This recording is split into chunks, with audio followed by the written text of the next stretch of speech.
Olá, hoje o tema da nossa aula é sobre o patriarcado. Aqui na Escola Transformadora, a gente acredita que para transformar uma escola, transformar pessoas, transformar olhares, a gente primeiro precisa abrir os nossos corações, desconstruir muita coisa do que a gente ouviu dizer, do que a gente acredita, e estar aberto para desconstruir mesmo, para ouvir outros pontos de vista. E hoje o tema do patriarcado, ele foi escolhido justamente porque é uma estrutura político-social que todos nós estamos inseridos e que ela tem influência na nossa vida desde a nossa infância até a nossa vida adulta. Ela influenciou e continua influenciando as nossas gerações, e por isso mesmo que a gente definiu esse tema para essa aula, para tratar das diferenças da hierarquia de poder, da hierarquia de responsabilidade. Então, eu queria começar essa aula, primeiro, dizendo o que é o patriarcado. O patriarcado, ele é uma relação político-social, uma organização político-social, em que existe uma relação de poder entre em que o homem, a figura masculina do patriarca, né, e daí vem o nome do patriarcado, domina os demais, ou seja, é uma relação que é centrada no homem. Esse homem é visto como detentor do poder, ele é quem domina toda a relação, todos são abaixo dele, por isso essa hierarquia, né? Na verdade, é uma estrutura que não tem uma data certa de início, mas que ela começou quando as civilizações foram se estruturando nas estruturas sociais que a gente conhece, mais próximas do que o que a gente conhece hoje, né? Quando começaram a se organizar socialmente e começaram a ter o domínio das terras e relações de posse, e foi aí que o homem, né, essa relação entre homens, mulheres, crianças foi sendo definida. E a gente foi acreditando nesse domínio, né, de que o homem é mais forte, não há um respeito mútuo, enxergar o outro com igual valor, não é uma coisa que costuma, né, que acontece no patriarcado, na verdade. É uma relação de domínio através do medo. Eu queria trazer aqui para vocês, para falar do patriarcado, sobre uma perspectiva histórica.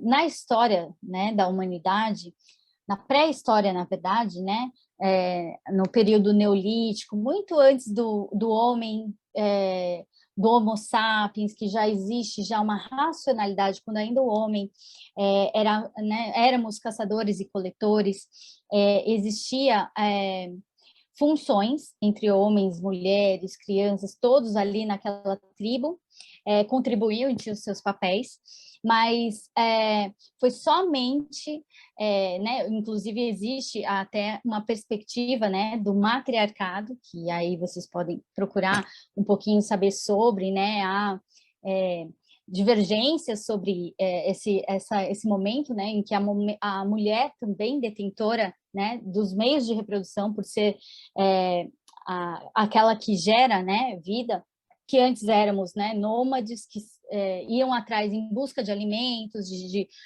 moradia, né, local para se abrigar, a gente começou a se fixar, né? E aí começam os primórdios de uma civilização mais próxima do que o que a gente conhece hoje, né? De sociedade mais fixa, né? Então a gente começa a dominar as terras, né? A estabelecer locais para as nossas tribos, para os nossos clãs. E nessa época, né, começa uma domesticação dos animais, das plantas, da agricultura, as funções de homens e mulheres eram diferenciadas, os homens saíam, né, na época da pré-história para caçar, para coletar, e depois as mulheres ali cuidando dos filhos, produzindo, né, os utensílios.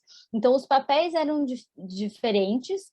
E aí, após a Revolução Agrícola, né, que assim começam os domínios das terras, que a gente entende que começam os primórdios de uma civilização, onde existe essa visão de propriedade, né? Foi nessa época quando surgem as primeiras sociedades já nos moldes mais próximos do que a gente tem hoje, é que inclusive surge a ideia do casamento, né? De que aí sim o homem passa a ter essa visão de que o homem domina a mulher, né? A mulher como um ser inferior que pertence a esse homem, né? O casamento ele traz essa visão de agora, o que antes, né? Essas mulheres que copulavam, não existia essa ideia, né? De monogamia, ela passa a existir depois da Revolução Agrícola, e aí surge o casamento, a mulher passa a ser propriedade desse homem, né? E começam esses domínios através do medo, né? Então, a mulher é vendida, né? Ela é uma moeda de troca, então começa esse homem a ter um destaque, né? A ser esse centro onde todos os outros giram nessa órbita e todos esses outros, as mulheres, os homossexuais, as crianças, são oprimidos e são desqualificados perante esse homem.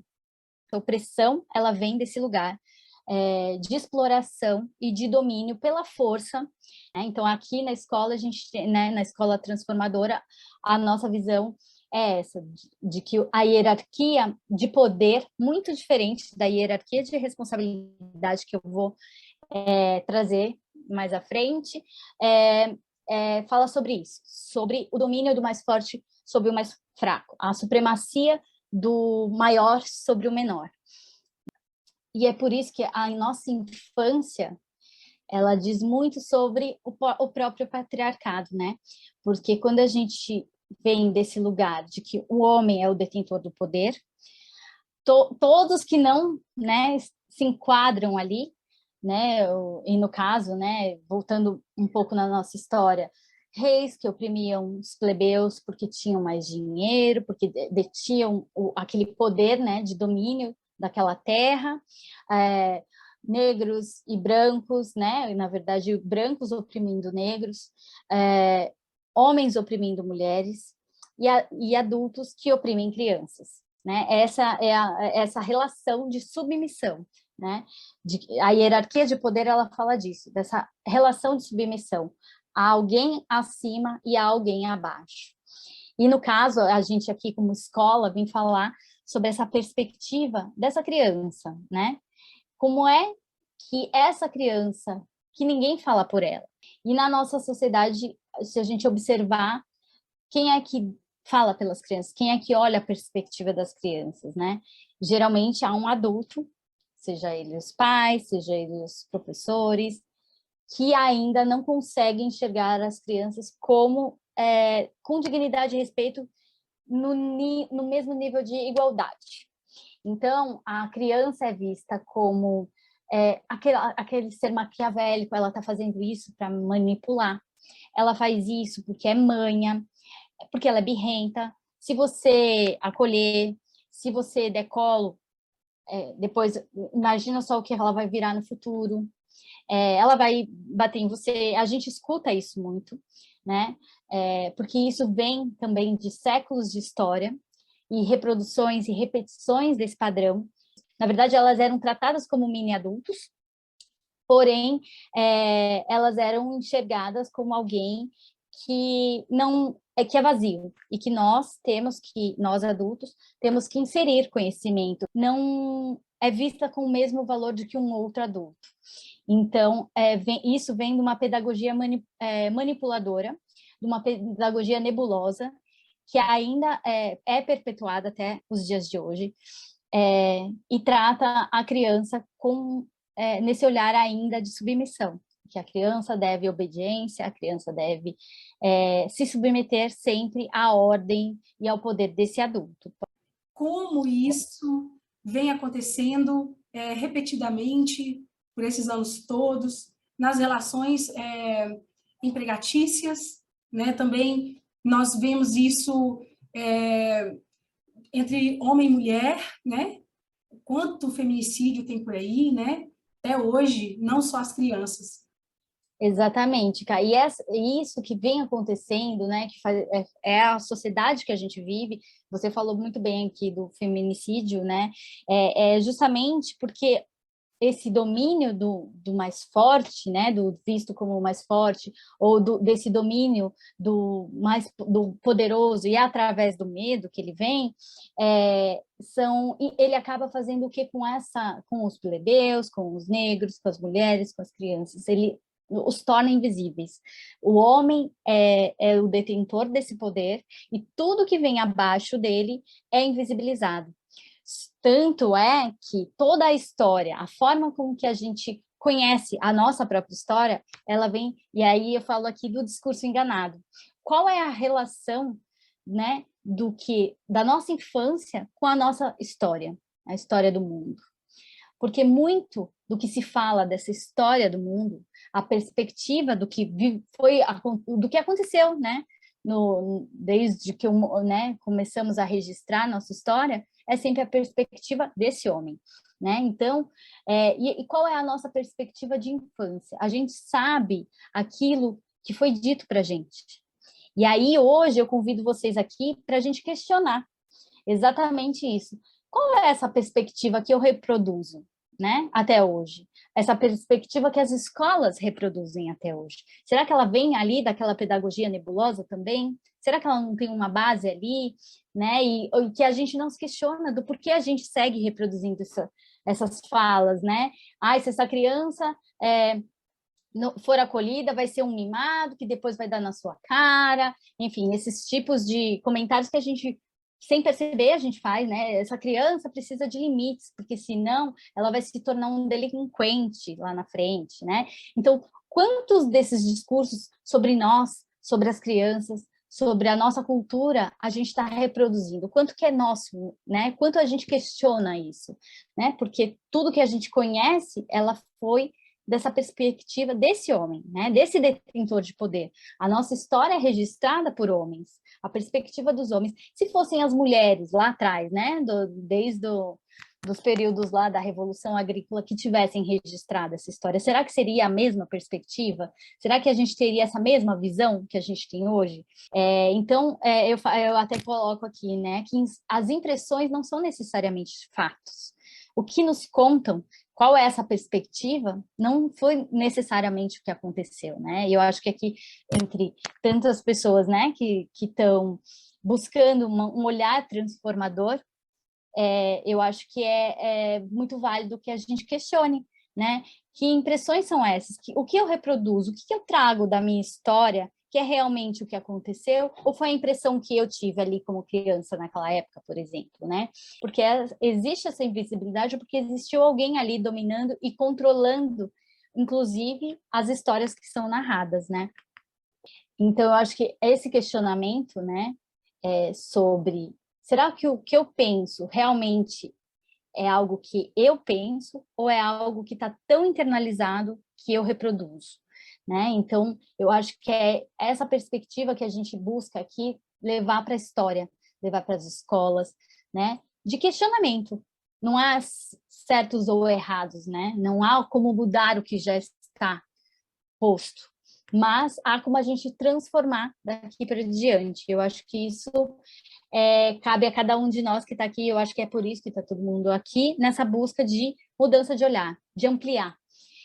E aí eu venho trazer essa perspectiva da hierarquia de poder, desse domínio, né, do mais forte sobre o mais fraco, e aqui eu tenho como, né, educadora também falar sobre esse domínio do adulto e da criança, do professor e do aluno, né? A hierarquia existe, é um fato, mas qual é a forma com que ela se apresenta? É sobre força, é sobre domínio, é sobre oprimir o outro, né? Quando eu enxergo que sim, eu como mãe, por exemplo, ou como professora, sou responsável pelos meus alunos, eu estou de um outro lugar, eu consigo enxergar o meu aluno e tratar o meu aluno com dignidade, com respeito, com esse igual valor.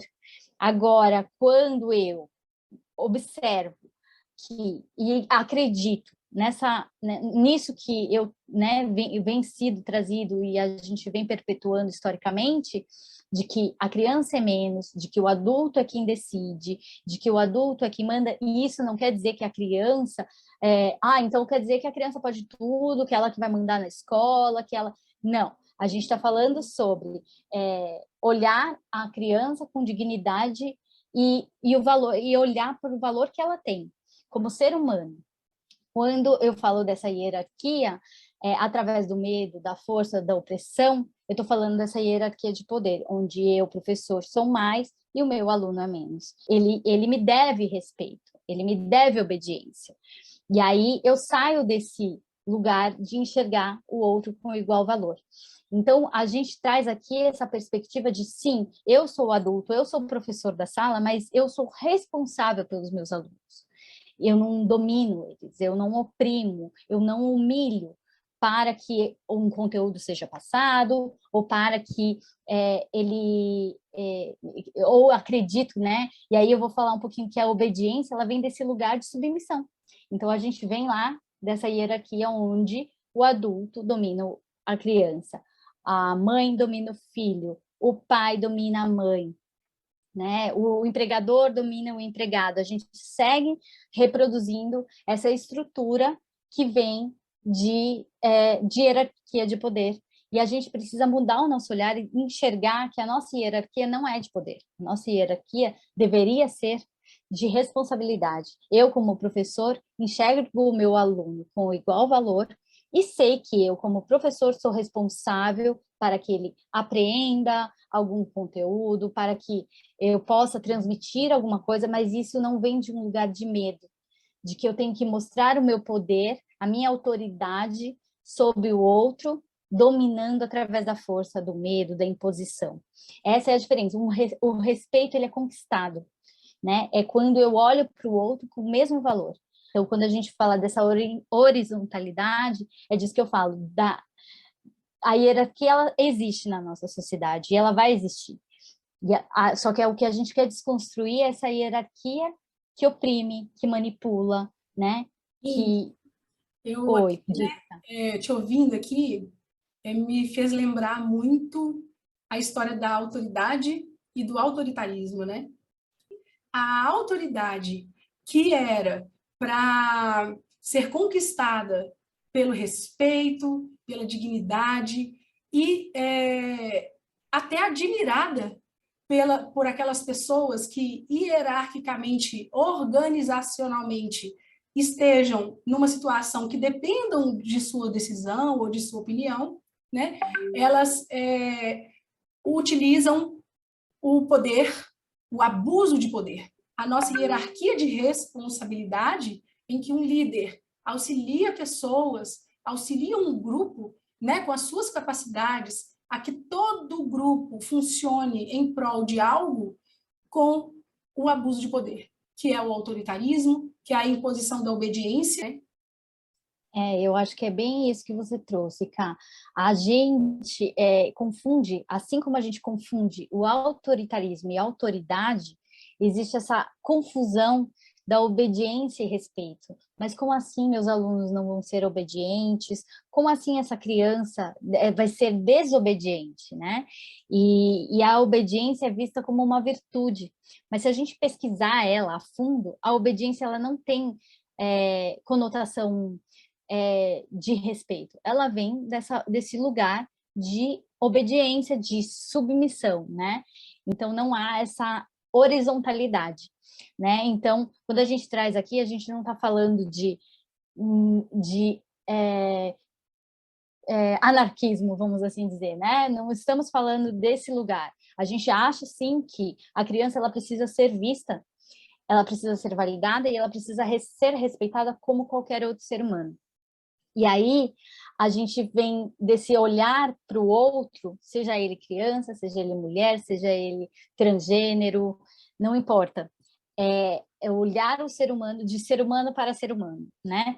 Então, isso é a hierarquia de responsabilidade. Eu aqui sou responsável por essa turma. Eu aqui sou responsável por essa escola, por coordenar esse grupo de professores, enfim.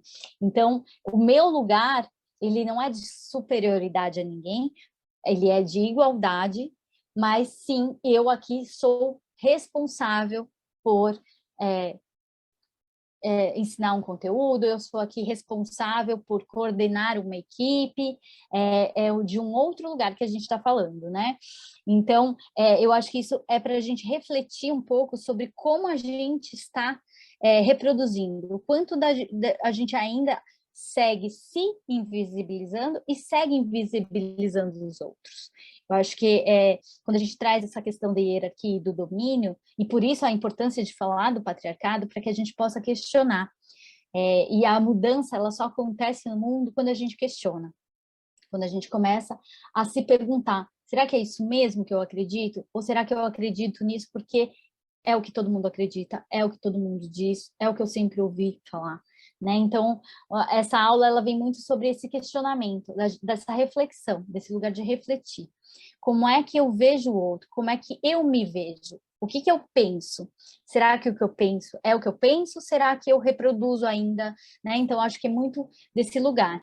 Então, a primeira pergunta que eu trago, né, a reflexão que eu quero trazer aqui nessa aula é: será que eu reconheço que eu invisibilizo? Será que eu reconheço em mim o quanto eu ainda perpetuo esses ciclos? O quanto eu ainda não consigo enxergar o meu filho, o meu aluno, o meu chefe, o meu funcionário com igual valor?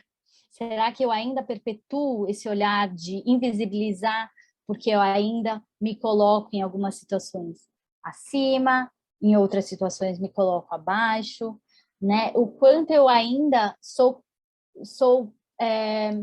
parte né, desses ciclos que se perpetuam até hoje, né? Quanto eu ainda não consigo me ver de igual valor, porque, né, a gente fala do respeito, e como é que uma criança aprende a respeitar? Será que ela aprende a respeitar o outro porque ela é respeitada, ou eu exijo que ela me respeite, mas eu não consigo ainda fazer isso porque eu ainda me coloco acima dela, né? Então, eu acho que são reflexões para a gente fomentar dentro das escolas, né? Eu acho que esse é o intuito da aula, muito mais trazer perguntas do que respostas, porque eu acho que o lugar não é de certos e errados, de acreditar ou desacreditar em algo, mas de questionamento. Eu queria que vocês refletissem e abrissem mesmo, né, desconstruíssem um pouco, tirassem um pouco de tudo aquilo, né, esvaziassem um pouquinho aqui, e o quanto que eu consigo olhar para a minha história, e não só para a minha história como ser humano, mas para a história do mundo, para a história da humanidade, o quanto que eu ainda consigo me aproximar verdadeiramente da minha natureza, que a nossa natureza ela é muito compassiva. A violência, né, que a gente traz assim, essa não é a nossa natureza original. A nossa natureza ela é compassiva, ela não é de domínio, não é de força, imposição de força, mas o quanto que eu ainda, né, sigo reproduzindo esses padrões e o quanto eu me distanciei da minha verdadeira natureza, né? A gente chega ao mundo tão confiante, tão curioso, tão explorador, tão corajoso, tão completo e muito ciente da nossa própria força, da nossa própria... A gente busca ali o olhar do outro, mas porque a gente espera receber amor em troca, porque a gente espera ser cuidado. E as gerações anteriores cresceram muito nesse olhar de que vulnerabilizar é fraco, é para fracos. Expor sentimentos é fraqueza, né? E o quanto a gente, dentro das escolas, é responsável por trazer esse olhar de que vulnerabilidade não é fraqueza, o quanto que eu consigo me vulnerabilizar ali na minha sala de aula, e eu acho que essa vulnerabilidade exige coragem, né? Muito ao contrário, ela não tem nada de fraco, ela é de força, ela vem de um lugar de força, de me aproximar daquilo que é a minha origem. Então, eu ali dentro da minha sala de aula, ao invés de eu reproduzir aqueles padrões típicos de para de chorar, por que que você está chorando por causa disso? Né, para uma criança pequena, aqui citando um exemplo de uma criança pequena, por exemplo, o quanto que essa minha fala automática vem, muitas vezes, de eu não acredito, não precisa chorar por causa disso, não. Ah, caiu, não foi nada, levanta, vai brincar, né? E o quanto que dessas falas do dia a dia que a gente vai fazendo sem perceber. Eu estou afastando também o meu aluno, o meu filho, desse contato com a verdadeira natureza dele. Então, em sala de aula, nas escolas, o nosso papel, será que, né, não pode ser questionado o quanto que, sim, né, esse olhar dessa educação socioemocional muito falada, precisa sim estar presente nas escolas, mas ela precisa primeiro ser vista por nós também, internamente. Ter autocompaixão, né, para que eu possa ali entrar e questionar todo esse sistema. Primeiro eu preciso olhar também para mim, o quanto eu consigo ter essa compaixão, esse olhar para a minha própria natureza, antes de eu oferecer para o meu aluno. Assim como uma criança aprende a respeitar, sendo respeitada, ela vai aprender sobre compaixão, sobre emoções, quando eu também consigo entrar em contato com isso, né? E o quanto eu me enxergo digna do meu próprio valor, o quanto eu consigo ver isso em mim para que eu possa ver no outro, o quanto que eu consigo fazer isso dentro da minha casa, o quanto eu consigo fazer isso comigo mesma, porque aí quando eu consigo olhar, e vai doer, em muitas situações isso vai doer, mas eu preciso mexer naquilo que está ali tão encoberto por tantos discursos históricos, tantas gerações, tantos discursos que eu reproduzo e que eu nem questiono, e aí eu posso fazer isso comigo e assim eu consigo levar, fazendo isso na minha casa, levar isso para o meu local de trabalho e levar isso para a minha vida na sociedade, né? Então, eu acho que essa aula do patriarcado, a gente fala muito sobre conhecer o sistema que a gente vive para que a gente possa questionar. Será que está funcionando desse jeito? Será que é isso mesmo que eu acredito? Eu acho que essa aula, ela vem muito desse lugar, de autoquestionamento, né? Então, para finalizar, eu quis trazer essa reflexão, uma frase da Alice Miller, que fala assim: quanto mais idealizamos o passado e nos recusarmos a reconhecer nossos sofrimentos da infância, mais os passaremos inconscientemente para a próxima geração.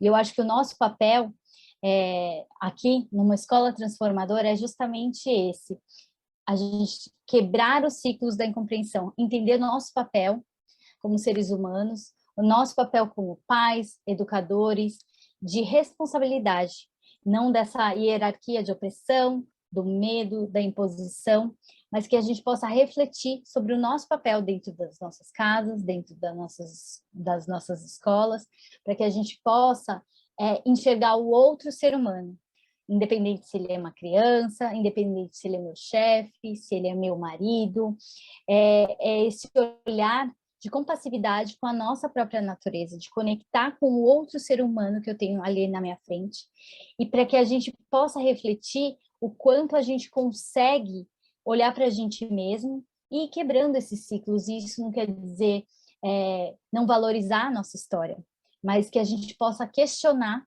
e que a gente possa fazer transformações a partir dela, a partir do que foi vivido, a partir do que já está ali, do que já existe, né, e está posto, e qual é o meu papel dentro dessa sociedade, o quanto eu posso me questionar, fazer mudanças em mim, fazer mudanças na minha casa, para que eu leve isso para a minha vida social, para o meu mundo fora de casa, e que esses ciclos de violência, de incompreensão, possam ser questionados, para que a gente comece a fazer transformações, sejam elas internas, externas, mas que elas partam desse lugar de questionamento, de autorreflexão e de autocompaixão. Eu acho que é isso que eu queria finalizar. Você tem alguma coisa para acrescentar? E nós fazemos questão de colocar aqui nessa capacitação para essa luz, para trazer essa luz de onde nós viemos, por onde nós passamos e onde estamos agora, né? Essa luta por não sermos invisíveis e não invisibilizarmos os outros.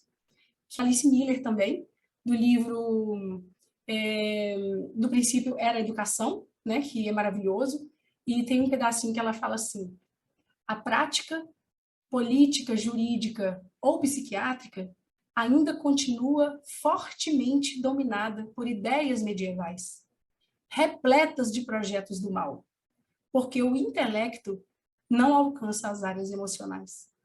Daí a importância, né, de você como pedagoga, professora na ativa e especializada em inteligência emocional, trazer esse olhar e essa reflexão final aí, o nosso compromisso, nossa responsabilidade de transformarmos ao nosso redor, mas primeiro a gente olhar para a gente, para que essa transformação seja genuína, para que as escolas se transformem e sejam também transformadoras daqueles alunos, da vivência daqueles alunos e, consequentemente, daqueles pais. O convite é, sim, para as escolas, mas também é para o nosso coração se abrir, né, para tudo isso, para todas essas informações, para que elas se assentem dentro de nós e que a gente consiga trazer questionamentos e refletir sobre isso, né? Eu acho que essa é a nossa missão aqui,